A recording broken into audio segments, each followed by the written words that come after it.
주님, 저희가 항상 주님의 도우심이 필요하기에 저희가 죄 가운데 빠져 있거나 저희가 삶 가운데 어려움이 많아서 도우심이 필요하거나 격려와 위로와 도전이 필요할 때거나 어느 때든지 주님, 저희가 도움을 얻기 위하여 주 예수님 앞에 나아오기를 원합니다. 저희 삶 가운데에서 지금 주님께서 저희를 붙들어 주시지 않으면 저희들에게 지혜와 능력을 주시고 당신의 사랑과 공의를 저희들에게 참 베풀어 주시지 않는다면 저희들이 한순간도 살아갈 수 없는 자들임을 잊지 아니하도록 하여 주시고, 저희가 겸손함으로 주님께서 공급하시고 도우시는 그 능력이 필요하다고 생각되는 모든 순간마다 주님 앞에 나아갈 수 있도록 하여 주시옵소서. 하나님, 이 아침도 어김없이 주님 앞에 나옵니다. 하나님께서 도와주셔서 우리가 죄가 있다고 또는 연약하다고 기분이 별로라고 뒤로 물러서지 않도록 하여 주시고, 오직 그러한 상황 가운데 있기에 도리어 주님을 찾고 바라며 주님 안에서 참 도우심을 요청하는 자들 되는 아침이 되도록 하여 주시옵소서. 감사합니다. 오늘도 말씀하실 것을 기대하오며 사랑하는 우리 주 예수 그리스도의 이름으로 기도드렸습니다. 아멘. 네, 여호수아 2장 15절부터 24절 같이 보겠습니다.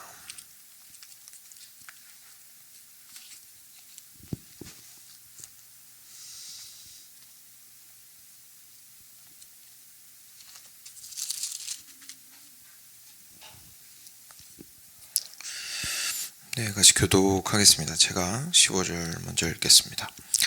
라합이 그들을 창문에서 줄로 달아내리니 그의 집이 성벽 위에 있으므로 그가 성벽 위에 거주하였습니다. 라합이 그들에게 이르되 두렵건대 뒤쫓는 사람들이 너희와 마주칠까 하노니 너희는 산으로 가서 거기서 사흘 동안 숨어 있다가 뒤쫓는 자들이 돌아간 후에 너희의 길을 갈지니라. 그 사람들이 그에게 이르되 내가 우리에게 서약하게 한 이 맹세에 대하여 우리가 허물이 없게 하리니 우리가 이 땅에 들어올 때 우리를 달아내린 창문에 이 붉은 줄을 매고 내 부모와 형제와 내 아버지의 가족을 다 내 집에 모으라.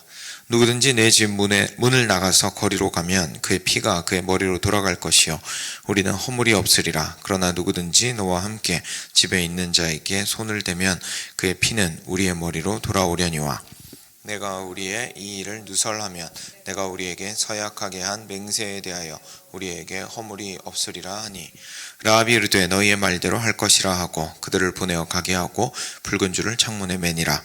그들이 가서 산에 이르러 뒤쫓는 자들이 돌아가기까지 사흘을 거기 머물매 뒤쫓는 자들이 그들을 길에서 두루 찾다가 찾지 못하니라. 그 두 사람이 돌이켜 산에서 내려와 강을 건너 눈의 아들 여호수아에게 나아가서 그들이 겪은 모든 일을 고하고 또 여호수아에게 이르되 진실로 여호와께서 그 온 땅을 우리 손에 주셨으므로 그 땅의 모든 주민이 우리 앞에서 간담이 녹더이다 하더라. 아멘. 네, 여호수아 이제 들어와서 함께 보고 있습니다. 이 장에 와서 모세가 아니죠, 여호수아죠. 여호수아가 정탐꾼을 이제 그 약속의 땅으로 들여보내는 것에서부터 시작을 합니다. 그래서 가서 이제 여리고와 그 약속의 땅을 엿보고 오라고 이야기를 하는데 그때 라합이라는 기생의 집에 들어가서 유숙하게 되고, 그리고 그 이후에 있는 일들을 지금 저희가 함께 살펴보고 있습니다. 그래서 라합이 이제 숨겨주고 나서 갈 때가 됐죠.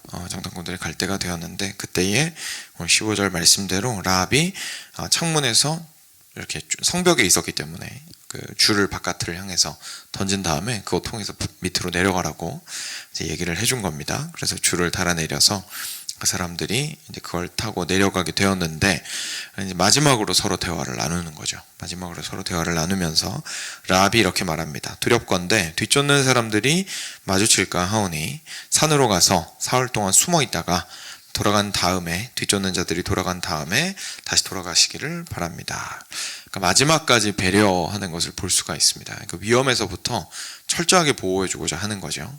그냥 처음에만 자기 집에 들어왔을 때만 그냥 보호해주고 끝나는 것이 아니라 마지막 돌아가는 길까지 안전하게 돌아갈 수 있도록 그 마음을 쓰는 것을 저희가 보게 됩니다. 그러니까 위험하니까 쫓아오는 사람들 피해서 산속에 들어가서 한 3일 정도 더 좀 숨었다가 안정화가 되면 사람들이 당신들 찾는 걸 포기하고 나면 편안하게 돌아가시기 바랍니다. 이렇게 말했습니다. 참 고맙죠. 그러다 보니까 정탐꾼들이 이렇게 이야기를 합니다. 그 사람들이 그에게 이르되 17절입니다.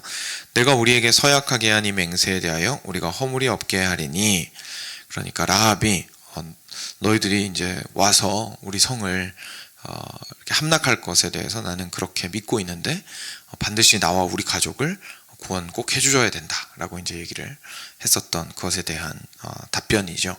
이 맹세에 대하여 우리가 허물이 없게 하리니, 이제 더 이해하기 쉽게 표현하자면 우리가 책임을 질 테니 이런 뜻이죠. 당신이 한 말에 대해서 우리가 책임을 반드시 지겠습니다. 우리가 그 책임을 다하지 않아서 우리 잘못 때문에, 우리 실수 때문에 당신이 구원받지 않는 일이 없도록 하겠습니다. 이런 뜻이죠. 책임지겠습니다. 우리가 이 땅에 들어올 때에 우리를 달아내린 창문에 이 붉은 줄을 매고 부모, 형제, 아버지의 가족들을 다 집으로 일단 모아서 좀 기다리고 있으십시오.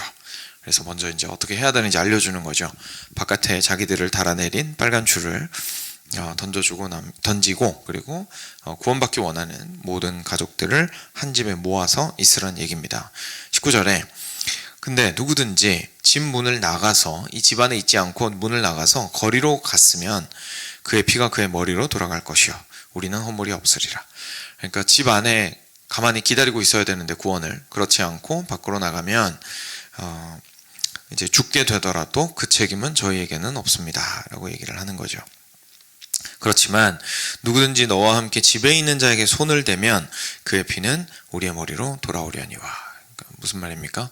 집 안에 있는데 누가, 그것이 이제 여리고 사람이든 아니면 이제 지금 쳐들어갈 이스라엘 백성이든 누구든지 간에 라합과 라합의 가족들을 해코지를 하게 되면, 그 방 안에 같이 있는데 해코지를 하게 되면 그거는 우리 책임입니다 라고 얘기를 하는 겁니다.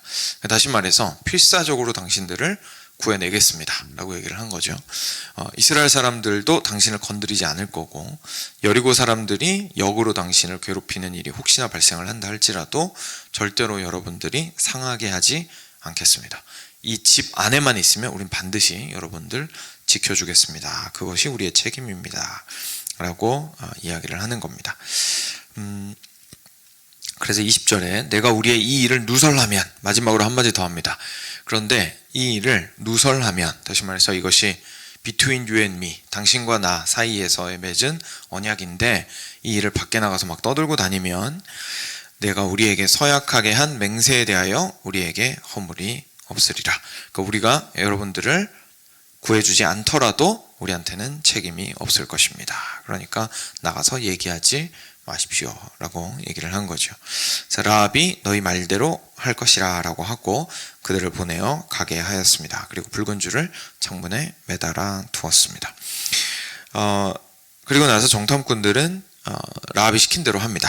그래서 산으로 갔고요. 그리고 3일 동안 거기에서 머무르다가 뒤쫓아오는 사람들이 다시 돌아간 이후에 내려와서 강을 건너고 눈의 아들 여호수아에게 가서 겪은 모든 일을 구했습니다.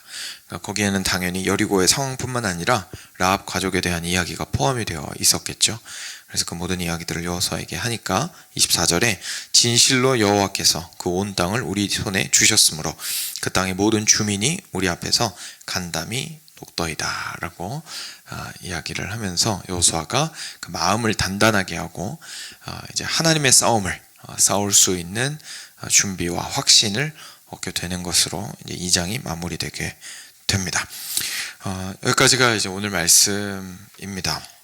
말씀 통해서 참 많은 묵상들을 할 수 있는데요. 그 중에서 몇 가지만 오늘 함께 생각해보고 나누도록 하겠습니다.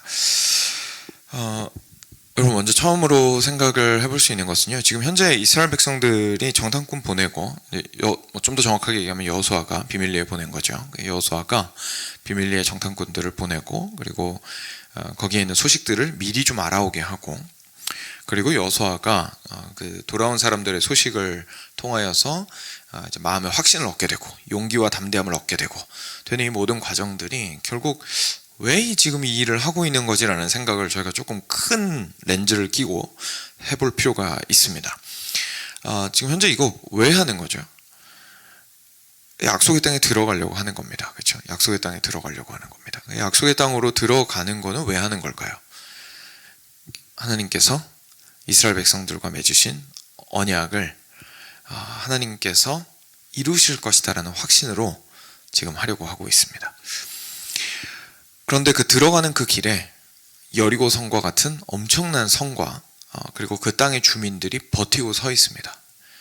그렇기 때문에 지금 현재 여호수아와 두 정탐꾼 그리고 더 나아가서는 이스라엘 백성들이 앞으로 놓인 싸움을 싸워야 하는 그 모든 전쟁들, 그 모든 과정들은 결국은 하나님께서 자기 백성을 약속의 땅으로 인도하시는 과정 속에서 발생하는 싸움들에 이기기 위해서 하고 있는 일들입니다. 그렇죠? 그래서 그 싸움에서 이기지 못하면 사실 아무런 의미가 없잖아요. 근데 여기서 우리가 한 가지 깨닫게 되는 게 있습니다. 지금 하고 있는 이 모든 일들이 결국은 하나님의 싸움 안에 포함된 일이라는 사실입니다. 근데 하나님의 싸움이라는 게요, 그걸 다른 말로 하면 하나님을 위한 싸움이기도 하거든요. 그러니까 그 승리를 통해서 하나님께서 영광을 얻으시는 싸움입니다. 그렇죠? 근데 우리가 아는 것처럼 실제로 약속의 땅, 젖과 꿀이 흐르는 땅에 들어가서 은혜를 누리고 드디어 정착한 삶을 살게 되고 광야에서 벗어나게 되고 자기 나라를 가지게 되는 것은 누구입니까? 이스라엘 백성들입니다. 그죠? 그러니까 저희가 보통 우리의 싸움과 하나님의 싸움이 구분되어 있다는 생각을 좀 많이 하거든요. 그런데 사실 성경이 계속해서 이야기를 하고 있는 건 하나님께서 나의 싸움에 네가 들어와서 함께 싸우자고 계속해서 얘기를 하시는 겁니다. 왜냐하면 그 싸움 자체가 결국 하나님의 영광과 함께 5월이 아니고 end로, 그죠? 내 영광 and 너의 평안을 함께 구하기 위한 싸움이니 우리 함께 싸우자라고 얘기하시는 게 항상 하나님께서 말씀하시는 바입니다. 근데 처음에 우리 정탐꾼 보냈을 때 문제가 뭐였습니까? 12정탐꾼 갔는데 돌아와서 다 그 아름다운 열매들을 막 메고 왔는데도 불구하고 다 겁에 질린 얘기들을 했죠. 그러니까 이건 무슨 얘기입니까? 하나님께서 너희들을 위한 싸움에 내가 싸울 테니까 같이 가서 싸우자 라고 하셨는데 12명 중에 10명이 여호수아랑 갈렙 빼고 어떻게 말한 겁니까? 싸우기 싫어요 라고 말한 겁니다. 싸우기 싫어요. 당신의 싸움에 함께하지 않겠습니다 라고 얘기한 겁니다. 그래서 하나님 뭐 하셨습니까? 광야에서 뺑뺑이 돌리신 거죠. 그러니까 결국 그 부분을 우리가 가장 큰 전제로 그리스도인으로서 자신의 삶을 바라볼 때 잘 알고 있어야 합니다. 사랑하는 여러분, 우리의 진짜 문제는요, 여리고성 자체가 아닙니다. 여리고성이 눈앞에 있을 때 여리고성이랑 싸워서 이기는 건 두 번째 문제입니다. 첫 번째 문제는 하나님께서 이 전쟁을 싸우시는데 하나님의 전쟁인데, 그죠? 하나님의 전쟁인데 내가 그 전쟁에 함께 싸울 것인가? 하나님께서 참전하라고 말씀하실 때 나는 과연 함께 싸울 것인가? 다시 말해서 내가 현재 꽂고 있는 전쟁 보면 맨 앞에 기수가 가잖아요. 그게 무슨 뜻입니까? 이 전쟁에 대한 명분을 보여주는 겁니다. 그죠? 그게 아도왕이면 아도왕, 그죠? 리처드 왕이면 리처드 왕. 그 왕의 깃발을 들고 앞에서 막 달려가잖아요, 기수가. 그러니까 이 싸움의 명분을 보여주는 거거든요. 그러니까 너희들이 지금 싸우고 있는 이 싸움, 너희들이 입은 갑옷, 너희들이 든 총과 칼, 너희들이 탄 말을 가지고 지금 나가서 싸우는데 이 싸움이 한 명 한 명의 각자의 사사로운 싸움이 아니다라는 걸 말해주는 겁니다. 여러분들 한 명 한 명의 사사로운 싸움이 아니라 왕을 위한 싸움에, 우리 나라를 위한 싸움에 여러분들이 동참한 겁니다. 그러니까 갑시다 라고 얘기하는 게 그 깃발 드는 거거든요. 그러니까 첫 번째 싸움은 뭐냐면 내가 그 깃발 밑에 있는지가 사실은 첫 번째 싸움입니다. 내가 과연 하나님의 영광을 정말로 원하는 마음으로 이 전쟁에 참전하고 있는가. 근데 이 사실을 모르고 거기에 있다고 생각을 해보십시오. 옛날 전쟁에서 사실 굉장히 변수가 되는 것들이 항상 용병이었죠. 용병은 깃발 따라가는 게 아니라 뭐 따라가는 사람들입니까? 돈 따라가는 사람들입니다. 그죠? 용병은 돈 따라가는 사람들입니다. 그러니까 깃발을 보고 그렇지, 내가 우리 왕을 위해서 싸우는 거지, 이게 아니고 이제 내 처자식은 사실 타국에 있는 거예요. 본인한테는 본국에 있는 거죠. 딴 나라에 있는 거죠. 근데 이 나라에서 싸운다고 하니까, 돈 준다고 하니까 와가지고 싸워주고 이 돈 가지고 돌아가서 본국에서 자기 처자식이랑 먹고 살 생각을 하고 온 사람들입니다. 그러니까 이 사람들의 입장에서는 사실 어느 깃발 아래에 있는지가 중요한 게 아니라 누가 돈 많이 주냐가 가장 중요하겠죠. 그러니까 사사로운 목적을 가지고 전쟁에 임하게 되는 겁니다. 그러니까 결국 그리스도인에게 있어서 가장 중요한 것은 이것이 되는 거죠. 우리가 이 땅 가운데에서 살아가는 삶을요, 사사로운 삶으로 살아가는 사람들입니다. 이건 저희가 선택할 필요가 없습니다. 태어날 때부터 원래 그렇게 살아가거든요. 태어날 때부터 사람은 자기중심적이고 자기가 가지고 있는 것들을 가지고 그것들을 풍성하게 하고자 하고, 그리고 계속해서 자기의 유익을 위해서 살아가고자 하는 것이 우리들의 모습입니다. 근데 그러다가 예수님 만나죠. 그리고 나서 기독교인이 되겠다라고 생각을 하면서 이제 교회도 다니고 저희들이 신앙생활을 해 나갑니다. 근데 저희 마음에 뭐가 있냐면 그 사사로움은 계속 가지고 있는 거예요. 그래서 그 사사로움을 가지고 자기의 인생을 단지 이제 돈 주는 존재가 바뀐 거죠. 용병과 같은 태도로서 싸워나가는데, 이 삶의 싸움을 싸워나가는데, 예전에는 이 세상에서 이제 나에게 돈 주는 왕들에게 충성을 하며 살았다가 이제는 하나님이라는 존재가 나한테 돈을 주니 그것이 참 좋구나라고 생각하며 살아가게 되는 거죠. 이 과정 역시 또한 우리 모두가 거쳐가는 과정인 것 같긴 합니다. 그런데 거기서 머물러서는 안 되고, 결국 우리가 싸워야 하는 싸움은 과연 나는 정말로 왕을 사랑하는 마음에서, 왕의 다스리심을 온전히 받고자 하는 마음에서 내가 지금 이 싸움을 싸워나가는가. 그러니까 먼저 첫 번째 싸움이라는 것을 저희가 좀 기억할 필요가 있겠습니다. 그리고 나서 두 번째로 저희가 좀 생각을 해볼 수 있는 것은, 하나님께서는요, 하나님의 싸움을 지금 싸우는데 우리를 초청하신 거기 때문에 하나님께서 먼저 앞서가서 싸우시고, 그리고 인도하시고, 그리고 그 안에서 우리의 연약함을 아시고 우리의 연약함들을 계속해서 붙들어 주신다라는 사실을 저희가 깨닫게 됩니다. 그러니까 우리가 그 하나님의 깃발 아래로 들어가는 것이 얼마나 우리에게 은혜인지를 다시 한번 생각하게 되는 거죠. 정탐꾼들이 갔는데 첫 번째 정탐꾼들처럼 사실 두려운 이야기만 잔뜩 듣고 돌아올 수도 있을 겁니다. 근데 여러분들도 그런 경험도 있으시겠지만, 마음이 참 녹아내리고 연약해지고 겁이 나고 불안할 때 누군가가 와서 격려해주고 따뜻한 말을 해주고 품에 품어주고, 다 아는 얘기예요. 그렇죠? 괜찮아, 너도 할 수 있어, 뭐 이런 거 다 아는 얘기인데, 다른 사람의 따뜻한 말을 통하여서 그 이야기를 듣게 될 때에 저희가 얻는 격려라는 것이 있다는 것을 아마 다들 조금씩 경험해 보셨을 겁니다. 그러니까 그런 것처럼 그냥 싸우면 된다라는 사실 뭐 누가 모릅니까? 그죠? 하나님이 가라고 하시면 가면 되는 거고, 싸우라고 하면 싸우면 되는 건데, 거기서 끝나지 않고 하나님께서 정탐꾼들이 갔을 때에 라합을 만나게 하시고, 그리고 라합의 영접을 얻게 하시고, 그러니까 라합이 이렇게 받아주게 하시고, 라합과 대화를 나누게 하시고, 그리고 대화 속에서 여리고성 사람들의 분위기를 알게 해주시고, 그리고 실제로 여리고성을 돌아다니고 할 때에 라합 덕분에 안전할 수 있도록 해주시고, 그리고 심지어 오늘 말씀 부분처럼 돌아갈 때에도 끝까지 안전을 보장해주고자 하는, 다시 말해서 진심으로 자기들을 생각해주는, 어떻게 보면 아군이죠. 아군을 그 적진 한복판에서 만나게 하심으로써 하나님께서 정말 이스라엘 백성들을 격려하시고 위로하시고, 그냥 싸워야 한다고 해서 전장으로 내모시는 것이 아니라 싸울 수 있는 준비들을 계속해서 해나가신다는 사실을 저희가 보게 됩니다. 사랑하는 여러분, 이것이 저희가 하나님의 깃발 아래로 모일 때에 발생할 수 있는 어려움에도 불구하고 모일 수 있는 이유입니다. 저희가 교회로 들어옵니다. 그렇죠?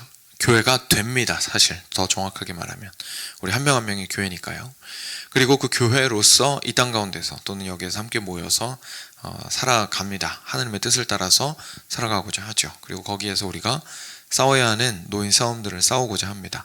그런데 이때에 우리가 하나님을 의지하고 의뢰하는 것이 너무 중요한 이유가 뭐냐면, 하나님을 의뢰하고 의지해야 우리가 위로를 얻을 수 있기 때문에 그렇습니다. 우리가 격려를 얻을 수 있기 때문에 그렇습니다. 우리가 하나님 아버지께서 싸우시는 그 싸움에 우리가 초대받아 함께 싸우고 있다는 사실을 알 수 있기 때문에 그렇습니다. 그래서 지금 현재 삶에서 경험하시는 일들을 돌이켜 보셨으면 좋겠습니다. 그 삶 가운데에서 싸우시는 그 일들이 과연 내가 하나님의 싸움으로 싸우고 있는가. 근데 그렇지 않을 때 그냥 무작정 내가 좀 더 잘해야 되는데 라고 스스로만 막 채찍질을 해요. 나 왜 이렇게 못하지? 그죠? 그런 경우들이 분명히 있습니다. 그렇지만 하나님께서 원하시는 건 그게 아니라 하나님께서 먼저 앞서가서 싸우시고 거기에서 위로와 격려를 통해서 싸울 수 있도록 변화시켜 가시는 하나님임을 믿고 하나님께 도움을 요청하고 위로를 구하고 격려를 구하고 하나님께 나의 연약함을 붙들어 달라고 요청하는 것임을 저희가 좀 기억할 필요가 있겠습니다. 네, 오늘 말씀은 여기까지 보겠습니다. 그래서 오늘 들으신 말씀을 좀 기억하시면서 하나님께서 주신 말씀대로 같이 기도로 주님 앞에 나아가도록 하겠습니다.